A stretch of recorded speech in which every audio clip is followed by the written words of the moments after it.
Good afternoon.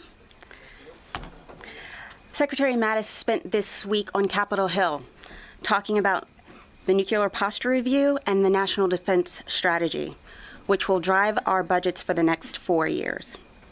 Tomorrow, Secretary Mattis will travel to Fort Benning to meet the 1st Security Force Assistance Brigade, the first unit of its kind to provide advisors at the tactical level.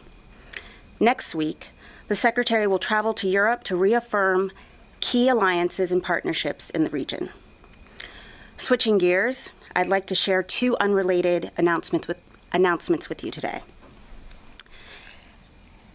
Yesterday, Syrian Democratic Forces acted in self-defense with support from the coalition to defeat an unprovoked attack by Syrian pro-regime forces in eastern Syria.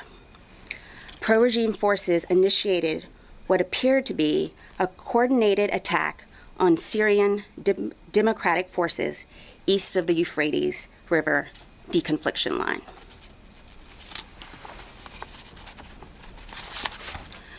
Syrian pro-regime forces moved in a battalion-sized unit formation supported by artillery, tanks, multiple launch rocket systems, and mortars.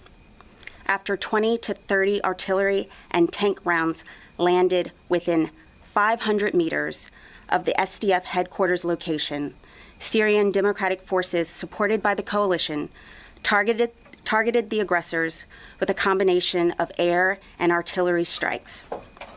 Coalition advisors were with the SDF, and this action was taken in self-defense. Pro-regime vehicles and personnel were turned around and headed back west, were not targeted. The coalition observed a slow buildup of pro-regime forces over the past week. Coalition officials alerted Russian officials of the SDF presence via the deconfliction line in advance of the attack. The deconfliction process served its purpose. Coalition officials were in regular communication with Russian counterparts before, during, and after the attack. Russian officials assured coalition officials they would not engage coalition forces in the vicinity. 1 SDF soldier was wounded, and there were no coalition casualties. Our forces have the inherent right to self-defense. We are not looking for a conflict with the regime. Any action that takes away from our ongoing operations to defeat ISIS is a distraction. One of the Secretary's main priorities is increasing the lethality of our force. Something that affects lethality and readiness is harassment in all forms. Today, we are releasing a comprehensive policy to prevent and respond to all forms of harassment in our military. This policy provides a formal, binding foundation to work from, but it's just the beginning. It's a framework for military services to address unacceptable behaviors such as offensive jokes, stereotyping, violence, and discrimination. Let me be clear, harassment has no place in our military. This policy brings us one step closer to eliminating these behaviors. Over the next 60 days, the military services and DoD components are required to provide us with their implementation plans. We are doing this because we owe our all-volunteer force every protection. Today is also noteworthy because the continuing resolution expires tonight at midnight. It's important to remember Congress approved with bipartisan support, and the President signed the $700 billion for FY18 defense spending. The longer continuing resolutions are, the more damaging they are to our service members, their families, and the communities. Shutdowns are also wasteful and destructive, but we remain optimistic that Congress will do its job, pass the budget, and write the check. So with that, I'll open it up to your questions. Lita. Thanks, Dana. One quick thing on the parade, and then a second question. I know there's options out there that are being looked at for this military parade. but who would pay for it? And has there at least been some sort of cap on the expense, considering we've been listening to the Pentagon for months now talk about its lack of funding and the fiscal distress? But then mainly on Syria, have you been able to tell what the makeup was of those pro-regime forces? Who was it that did the initial attack?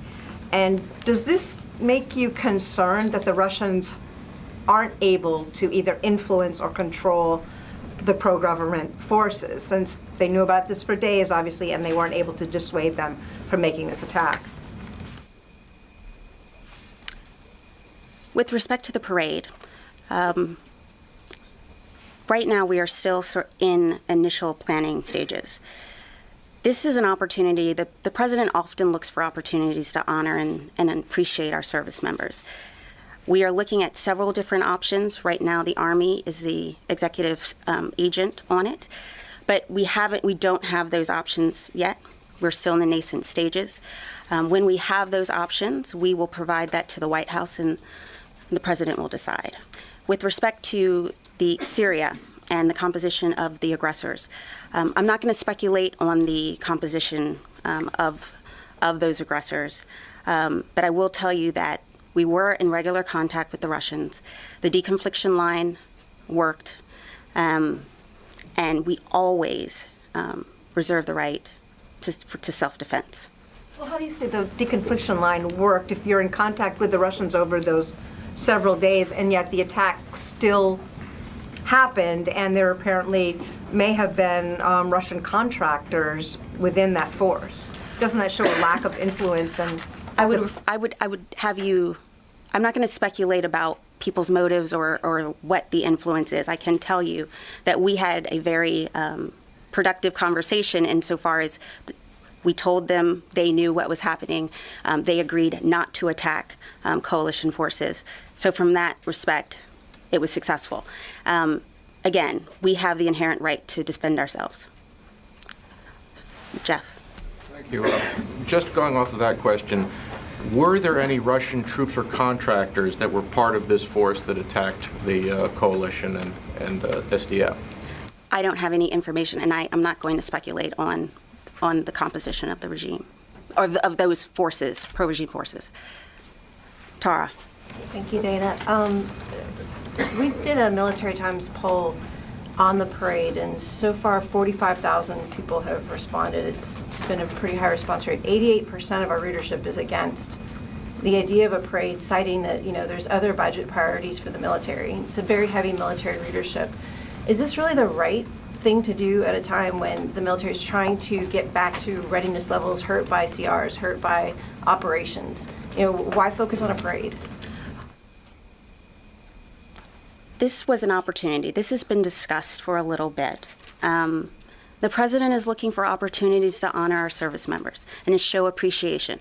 Our all-volunteer force depends on 1% of the U.S. population. It's an extraordinary population, and the president is simply looking for options, and we're going to provide him those options. We don't have a plan yet. We're developing those options, and when we do, we'll present that to the White House, and the president will ultimately decide. Would some of the options be, instead of a parade, do something else to honor the military? Are there options that are not parade that are being considered? Again, there are several options that are possible. And so, but again, we are in the initial stages of planning, but the bottom line is we want to honor our service members. That is the intent. And so we'll provide him with options, and then we'll go from there. Joe. Thank you so much.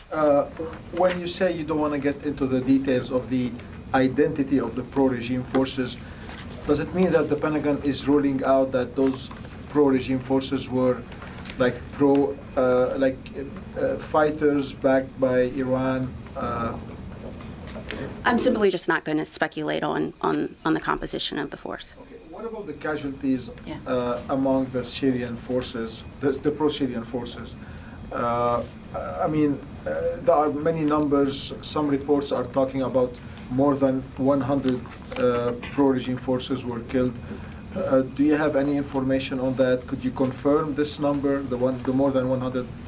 I killed? don't have numbers on that, and I can't confirm the numbers on the aggressor side. Here in the middle. Tony Bertucca, Inside Defense. Question about the budget rollout Monday. Is what you're going to present Monday, will that be reflective of the top lines we're seeing on Capitol Hill? And what kind of detail are you going to be able to provide if what you had to do is now going to be amended or edited or changed? Well, we need to make sure that the deal goes through. We need everyone to come to a resolution. We will roll it out. It is the top line. I will wait until we actually roll it out.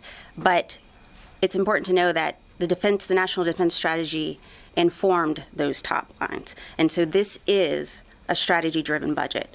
So a great deal of care was taken to ensure that we're rebuilding readiness and that we are remedying some of the shortfalls that we've had in the past. So on Monday, we're going to see something relevant then. It's not going to be placeholding numbers, or the budget will be relevant to what the Defense Department actually wants to get out of that top Yes, line. they will be relevant. Will we get justification books, that level of detail? Let me take that and I will come back to you. Thank you. Absolutely. Idris. Sure. On the Syria strike, the Syrian government called the strike a war crime, and the Russian army said that the U.S. goal in Syria is to capture economic assets. With such a strong reaction, like this, are you concerned about the safety of other U.S. advisors that are embedded with SDF troops? And do you believe the strike was a proportionate response to the attack? We have the inherent right to defend ourselves, and we had seen a buildup for over a week. It was unprovoked. We are comfortable, and the Secretary is comfortable with the judgment of our commanders on the ground. With respect to Syria, we are there. Our mission hasn't changed. We are there to defeat ISIS. They are on the run, but it's not finished, and so there's still work to be done. A quick follow-up on the parade. Usually military parades celebrate a military victory. In Afghanistan, the Taliban continue to make strides. The political situation in Iraq is still fractured, and the Syrian civil war sort of doesn't seem to be nearing an end. So what military victory would this parade be celebrating?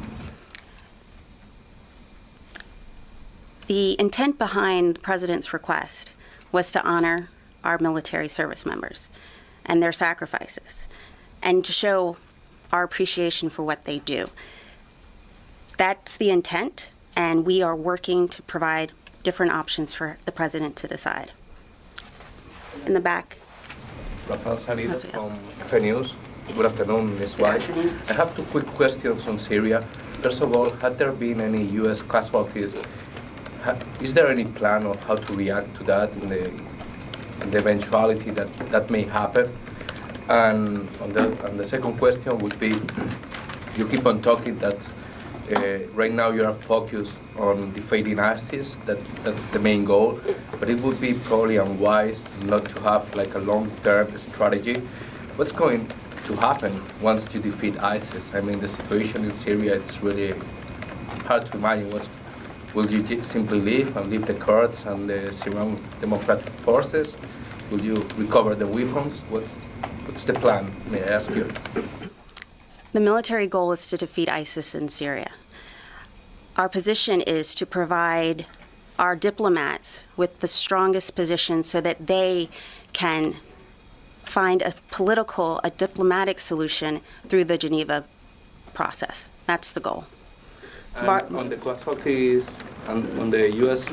casualties, in case that may happen, I also ask, do you have any kind of plan or any options? With respect to the U.S.? If there would be in an attack like the one that took place yesterday, that may become more common nowadays, what would be the reaction? If we're attacked, we will defend ourselves. Barbara.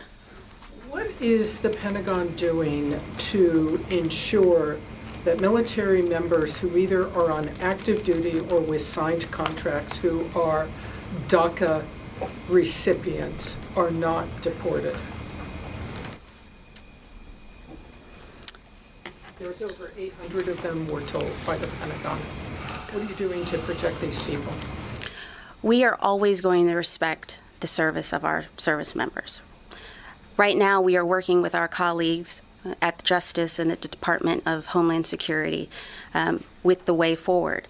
Ultimately, this is a legislative decision, and so we'll continue to work with them to ensure that we do that we comply with the law. Well, I think everyone understands that President Trump has not hypothetically left the door open to DACA recipients in this country being deported. A legislative fix is hypothetical. His statements are not. So what is being done by the U.S. military, by the Defense Department, to protect these military members and people who have signed contracts to serve from being deported? There are about 900 service members who are DACA recipients. We respect their service, and we'll continue to do that.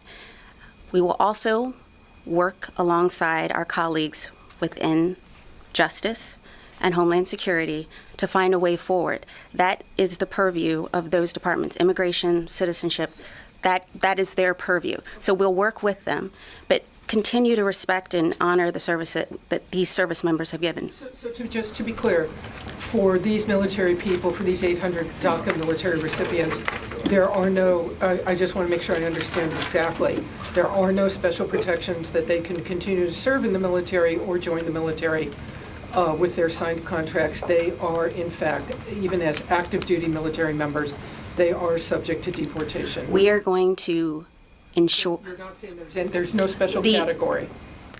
There are some provisions, which I'll have to come back to you, but considering what sort of status they're in, whether they're applying for citizenship, there are different things. But again, that is all within the purview of Justice and Homeland Security.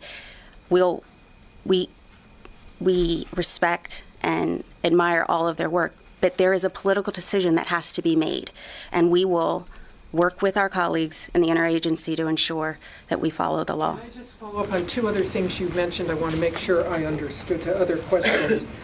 On the Russian deconfliction, I want to go back to that because I am confused how that is viewed as a success when, in fact, go back, the Russians knew about this, they knew the troops were coming, you had conversations, and nothing you said until you fired at the opposition force, until you fired against them, could the Russians influence these people to turn around?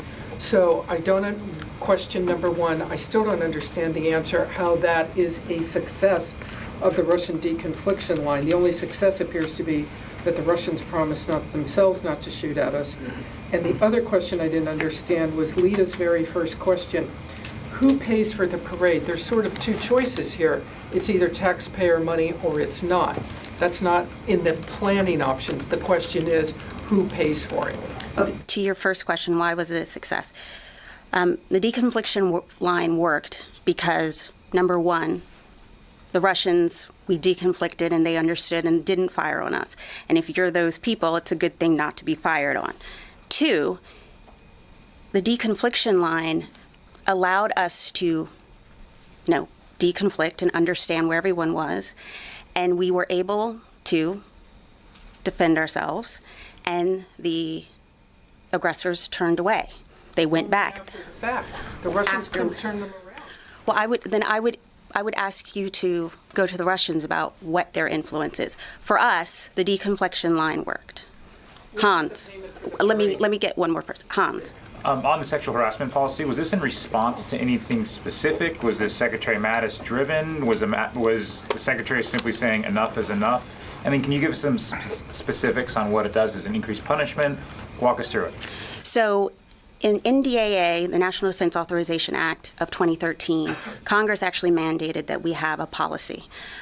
When Undersecretary Wilkie came in and he said in his testimony, this was one of the first things he was going to tackle within his first 6 weeks, and he has. There have been other policies, but let's be clear, this is a comprehensive policy. Each service, DOD, components have harassment policies, but the reporting chains are different. The tracking, the data is different. So what this policy does is it provides a framework so that there's a commonality with respect to tracking offenders, how we keep data, and what services have to be provided, to include you have to have anonymous reporting. That has to be possible. So this is a first step. They have stood up a working group, an equal opportunity working group, to deal with some of the other issues, because this is a very large enterprise. This policy only covers service members. And so this is a first step, but within 90 days, the services all have to provide an implementation plan. And then just a quick follow on DACA. Do you know of any DACA service members who are deployed? And if they are deployed, will they have to come back and then be deported? I do not know, but I will take that here in a minute. Thank you very much, Madam. Two questions, please. One, what would be the Secretary's message to the millions of Afghans who are saying that we are now in 2018 and still they are living in a dark of attacks and after attacks by the Al-Qaeda or Taliban and all that, and they want to see a light at the end of the tunnel? What will the message? And second question will be, Madam, on China. China is expanding in the region and is threat to the regional nations, and they are calling on the U.S. that time has come for the U.S. to stand up against China, because it will be threat also to the U.S., not only to the regional nations. With respect to the Afghan people, I think the Afghan people should be heartened by the implementation of the South Asia strategy. It's a regional strategy. Tomorrow, the Secretary will go to Fort Benning to visit the SFAB. It is a uniquely highly trained group of seasoned commanders who are going to advise the conventional forces. Wherever the coalition has advised, mostly special forces, the Afghans win. And so with this strategy, we are training at the tactical level. So that will enhance the capabilities of the conventional forces. So they should be heartened by that, because with that increased capability, they will be able to take the fight to the Taliban, who are desperate, who are murderous, and they can ensure that they stop the violence, that they support the Constitution, and that they come to the negotiation table. With respect to China, in the National Defense Strategy, the Secretary lays out that China is a strategic competitor. We will continue to have to look at what China does. We will confront China where we have to, and we'll work with them when we can. But it's important to understand that Russia and China both look to undermine American leadership.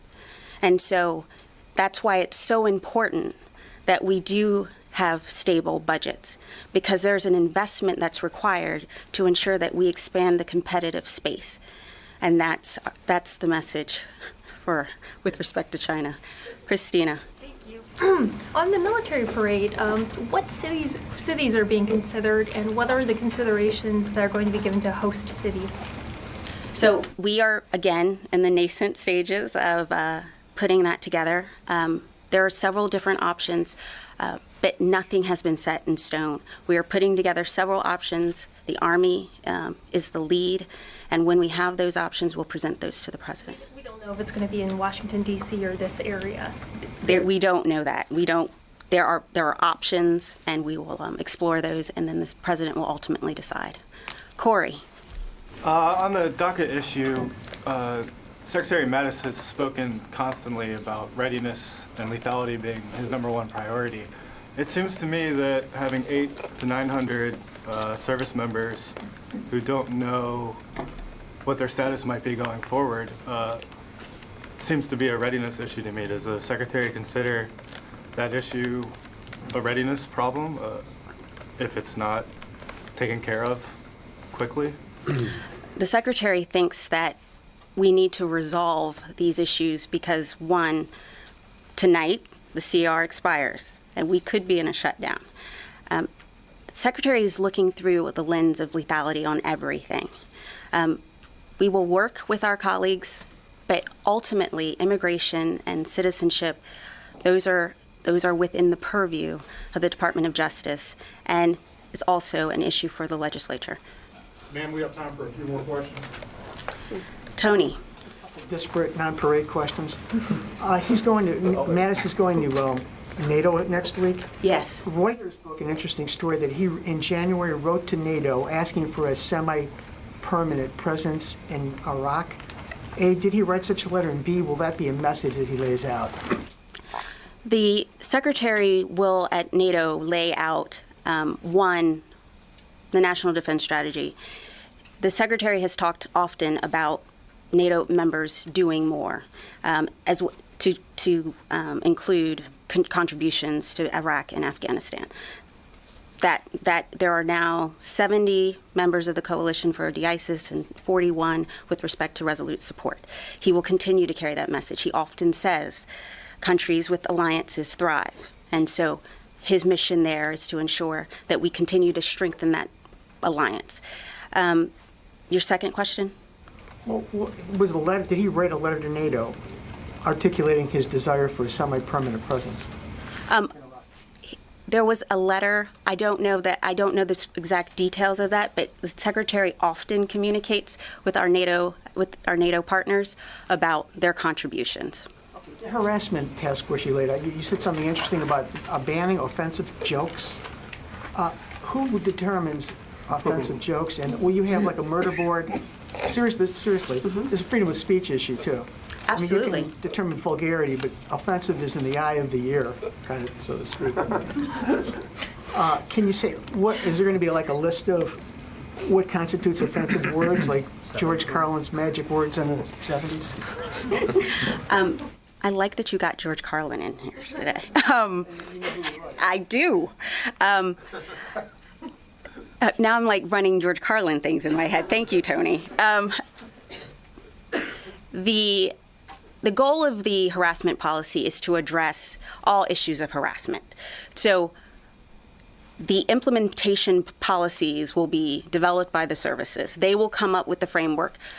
OSD, the Undersecretary for PNR, will then look at those standards, look at what their proposals are, and then determine if they're consistent with the goals of this framework. There's a working group. We have to be the point of the harassment policy is to ensure that we have a safe workplace. No one should feel intimidated. No one should feel as though they can't do their job without being discriminated against. I mean, this also goes to hazing. This goes to political beliefs. This goes to religious beliefs. But those details will be developed by the services, and then this working group will work with them to ensure consistency and standardization. What's an offensive joke to one may be funny but bawdy to a few, so that's an issue. Kevin. Hi, Dan. How are you? Good. Can we talk northern Syria? I wonder if there's been any new communication with Turkey after Lieutenant General Funk's visit to Manbij. General Votel kind of drew a red line saying that the U.S. wasn't going to be going anywhere from there, and any signs of Turkey either holding their line or not pulling back. Additionally, General Votel in Raqqa made a kind of a call to the world to come to the aid of the post-conflict stability operations there. Has there been any kind of response, or is this building on the civilian side working any asks or options out there for that? Yes. So, one, we're going to continue to support the SDF in the fight against ISIS. And yes, there is more being done with respect to stabilization, but more needs to be done. We need more help from the international community with respect to stabilizing, because ISIS is not finished. But part of also the conversation that the Secretary will have in NATO, as well as in Rome at the de-ISIS panel, is where do we go and what can we contribute? It's important. Second priority of the Secretary's alliances and partnerships. We need our friends and partners and allies to help in this. ISIS is not defeated. It remains a global threat, and we need the help of our allies and partners to ensure that we address it. Any responses? We are, and then maybe I can tell you more once the Secretary returns from Rome. How about that? Colonel, one more? Okay. Sylvie. Thank you, Dana. You said that you don't want to make war against Syria, against the Syrian regime. How are you going to avoid that? Because they already said publicly that they are going after SDF, and you are supporting SDF. We continue to support SDF with respect to defeating ISIS. We will continue to support them. Our goal is to ensure that our diplomats can negotiate from a position of strength with respect to the Geneva process. It's our diplomats who will resolve ultimately what happens with respect to Syria. So if the fight is only between the Syrian the troops or pro-Syrians and the SDF, and there is no ISIS there, you are not going to defend them? ISIS is still there, and our mission is still to defeat ISIS. Thank you all.